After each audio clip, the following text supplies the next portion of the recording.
नमस्कार. आयुष्यात मोठं नुकसान झेलावं लागत आहे. नुकसान अर्थात आर्थिक नुकसान. डोक्यावर कर्ज झालं आहे अशी जर तक्रार असेल तर तुमच्या घरातील स्वयंपाकघर, किचन उत्तर दिशेला तर नाही ना, उत्तर दिशेला ईशान्य भागात तर नाही ना, असं जर असेल तर हा वास्तुदोष निर्माण होतो. उत्तर दिशा, उत्तर भाग, ईशान्य भाग हा ईश्वरी तत्वाचा येतो. या ठिकाणी ईश्वराचं पूजन झालं पाहिजे, ध्यान, जप, प्रार्थना झाली पाहिजे. तसेच हा भाग कुबेराचा येतो. ही दिशा धनाची झाली तर अशा ठिकाणी किचन असणं चुकीचं आहे. जर तुम्हाला हे किचन स्थलांतरित करता येत असेल आग्नेय दिशेला तर आनंदाची गोष्ट आहे.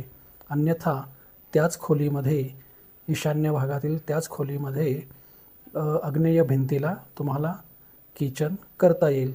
तर हा दोष अशा पद्धतीत दूर केल्याने जीवनातील होणारे पुढील संभाव्य नुकसान यातून तुमचा बचाव होईल. हरिओम.